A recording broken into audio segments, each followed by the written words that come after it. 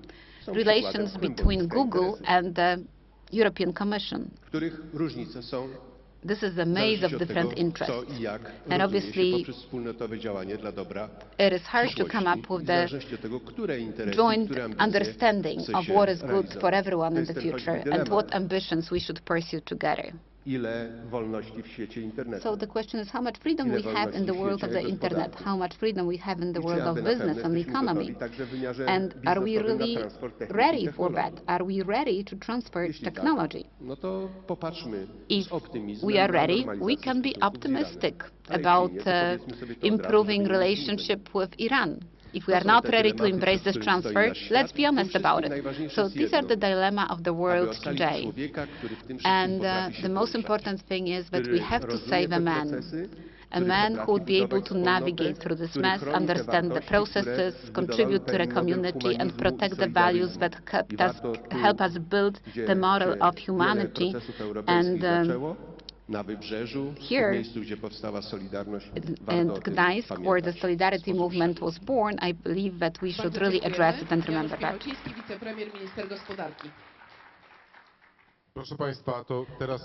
Mr. Janusz Piechociński, Minister of Economy and the Deputy Prime Minister, was our speaker. Now we have 20 minutes for questions from the audience. We do have a first person who would like to take the floor. I have one request. If you'd be kind enough to target your questions at specific panelists. Dzień dobry Państwu, Jacek Wojciechowicz. Ja jestem rzecznikiem etyki. Good morning, Jacek Wojciechowicz. I am the ethics officer for PKP Polish Railway Group, one of the largest companies in Poland. To me, the Volkswagen theme was fascinating in the context of the new business model. And I have the following question.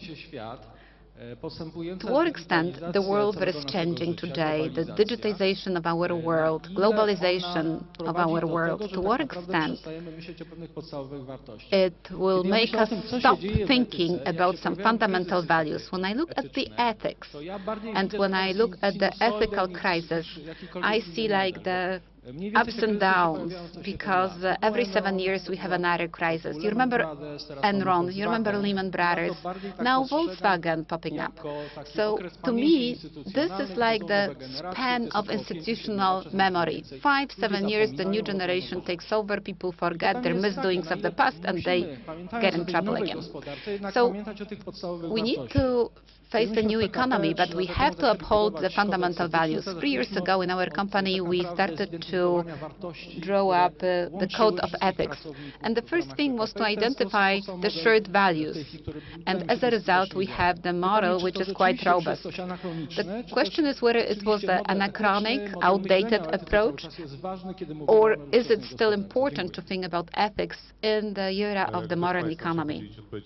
Who would like to take this question? Professor? Jeśli założymy, że można w tak potężnej instytucji czy przedsiębiorstwie jak Volkswagen, if you take such a huge group as Volkswagen, and if we may have such corruption, then we may assume that if we take the right measure, we may also introduce ethics to the companies.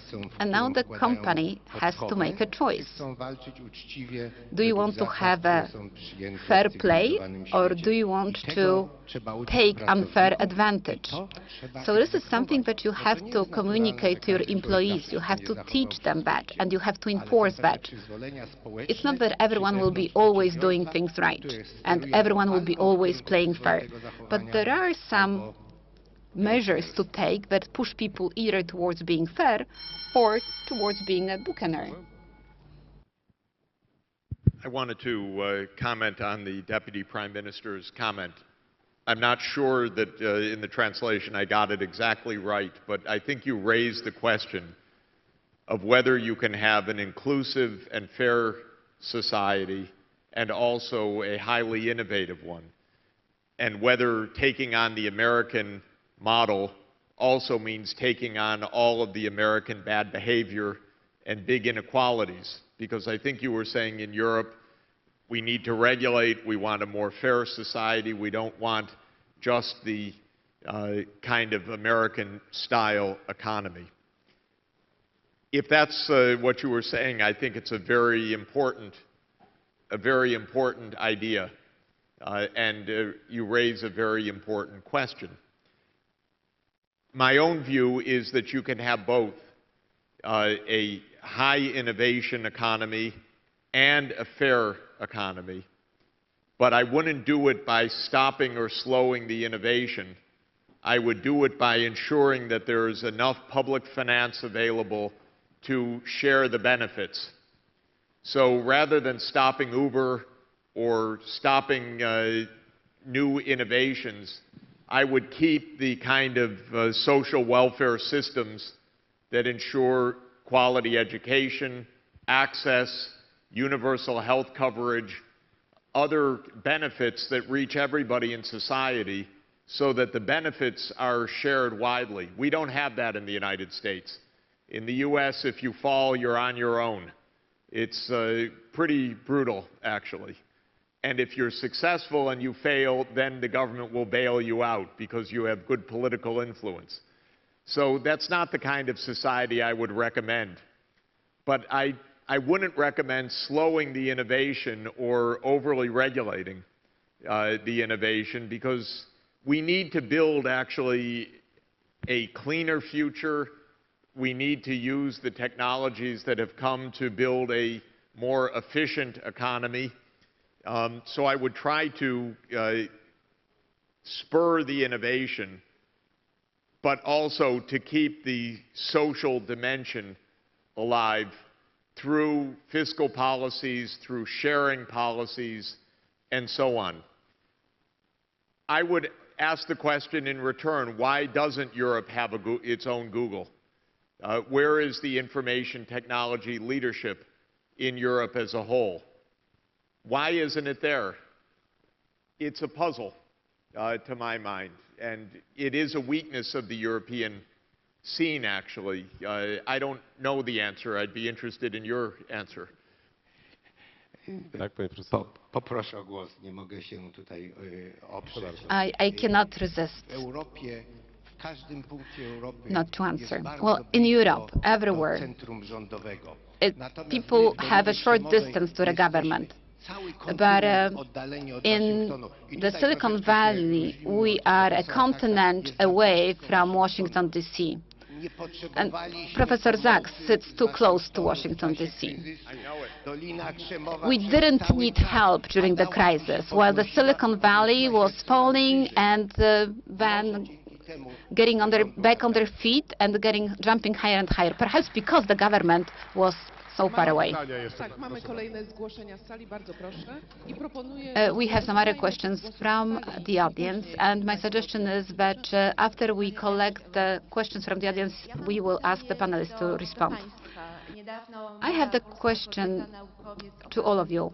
Recently, a young Polish woman, a scientist, came up with the patent for photovoltaic technology, and the contract was signed between her and her institute and the Japanese company. The Polish government, including the Prime Minister Piechociński, who's here, considered that a success. And my question to you is, do you believe that this is a success? My name is Czyżewski. I'm editor-in-chief of Libertaire, and I will pose my question in English to Jeffrey Sachs. I have a question to you: how to deal with the debt overhang, the public debt overhang over the many nations in the world? Philip Coggan, the author of the paper Promises, he suggested 3 ways out of the debt overhang: inflation, stagflation, or default. Do you think they are the only alternatives? Which one would you choose?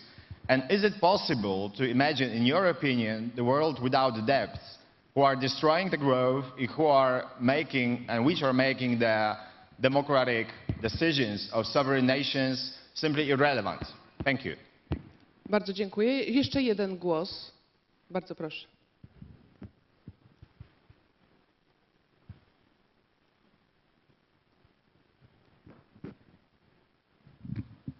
Thank you very much.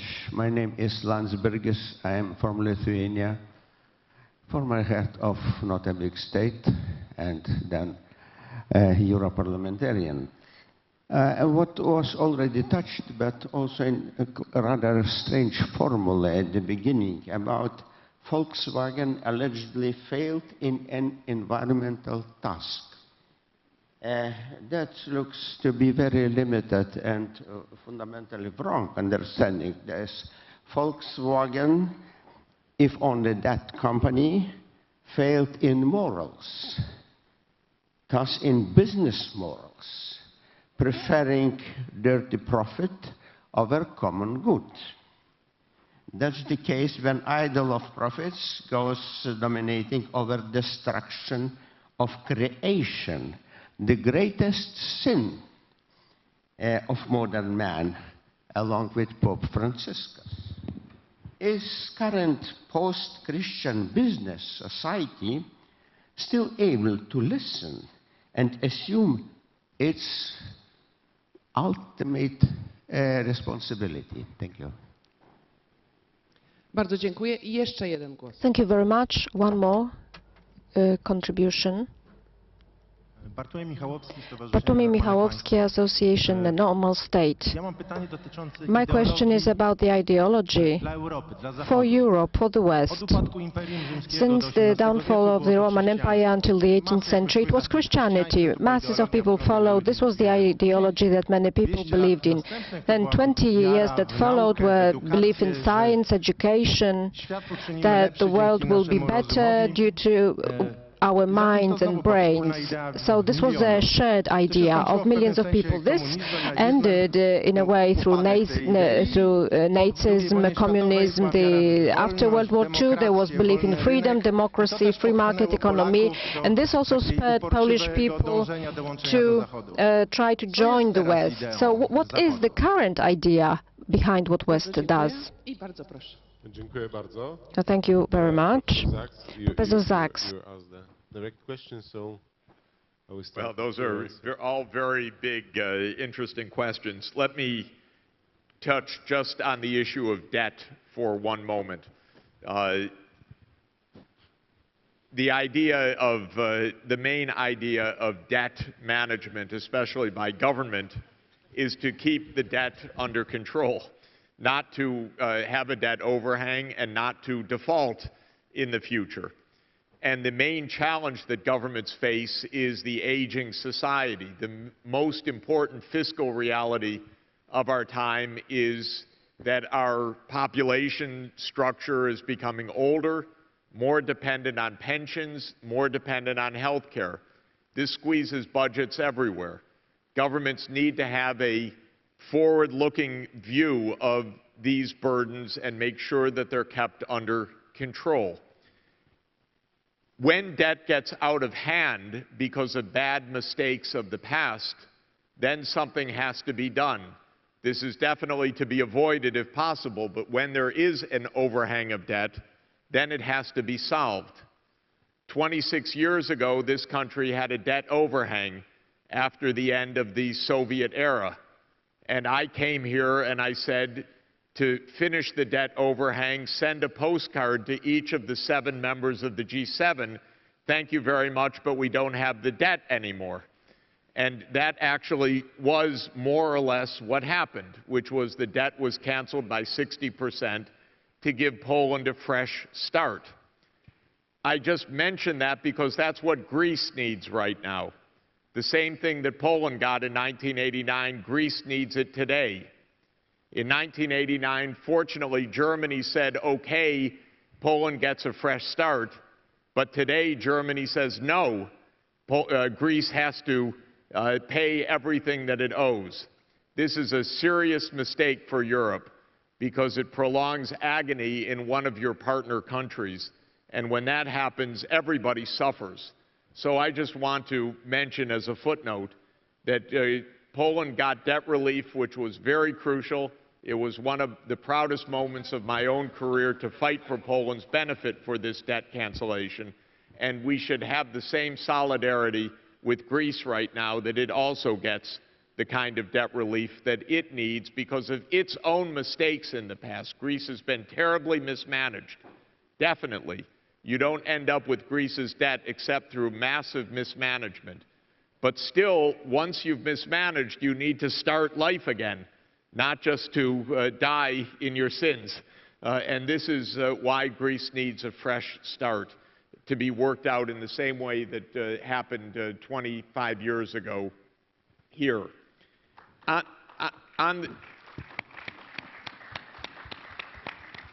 On the question of the morals of our time, I just want to say two things. First, we need ethics, because without the ethics, nothing is going to work. That's why Pope Francis's encyclical Laudato Si is really so important. It's a beautiful document, and it says we need a moral economy. What kind of moral economy? He calls it integral human development. The United Nations calls it sustainable development. Sustainable development means economic development that is socially inclusive and environmentally sustainable. It is, in my mind, a good vision. I don't think it's right to say that Nazism and totalitarianism ended the hope of knowledge improving human well-being. That would be a terrible mistake and conclusion. I think what we have learned is you have to combine knowledge and morals together. Neither one by themselves is sufficient. And the combination of ethics and knowledge is really the key. And I'm very happy that governments last week committed to the idea of sustainable development as the framework for putting ethics and knowledge together. So I don't want to give up on either of them. Thank you. Sarah, Drinkwater, and Alexander Manu. Yeah, I just wanted to respond to the first question. It's very hard to give a full comment without knowing the specifics of this case, but I feel like I want to echo what the Deputy Prime Minister said around we focus too much in Europe in terms of replicating Silicon Valley. That's not possible. Every ecosystem has a local flavor, and that should be celebrated. And I think particularly with the tech talent in this region, you know, you look at a company like Estimate, a beacon-powered startup, partly based in Krakow, partly based in Silicon Valley. They started here, they've got the majority of their talent here, but they are selling globally. I think many founders in Europe, it's not necessarily about the exit strategy, it's about how hard it is to scale. Part of that is to do with regulation. I think for this young lady, if she has an amazing idea, if she has an amazing company, but is struggling to scale, whether it's access to customers, access to funding, partnering with a larger firm, no matter where they're headquartered, if that can help her company grow, surely that's a good thing for all of us. I had a short comment on the ideology question, which is fascinating because we are assuming that industrialized society had an ideology. After the industrialization, what you notice if you follow the history of humanity, we didn't have an ideology as much as we had a methodology. Markets are not an ideology. It's a methodology of getting a product to a consumer. What we see right now, if we know what the word means, ideology, which means the science of ideas, you see ideas emerging in business leadership. You see a Branson, you see a Elon Musk, you see a Larry Page, Brin, you see ideas which will form an ideology. And I think we are at the moment of this forming, this inception moment, which reminds me of a very good movie, but this inception moment that we have to take advantage of by collecting as many ideas that will form this ideology as possible.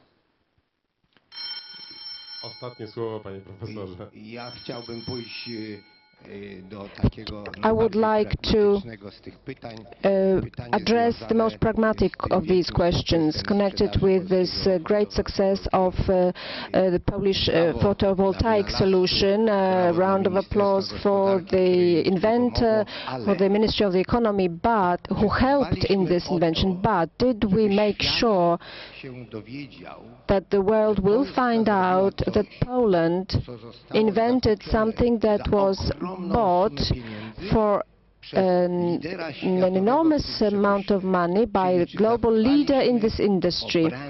Have we made sure that we have Polish branding?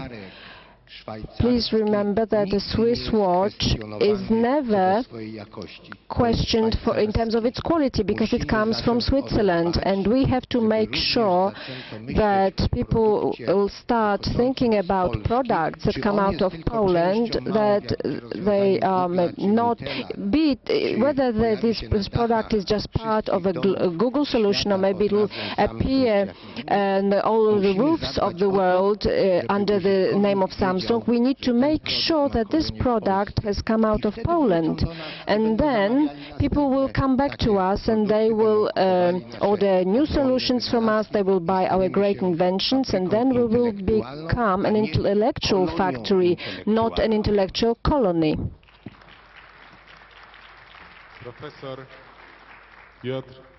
Professor Piotr Moncarz, Professor Jeffrey Sachs, Professor Alexander Manu, Sarah Drinkwater, and Adam Czyżewski. Thank you ever so much for participation. And Marek Tejchman, the moderator. Thank you very much. A round of applause for the panelists. Please stay in your seats. You have to admit, ladies and gentlemen, that this session was extremely interesting. Do the panelists deserve a bigger round of applause?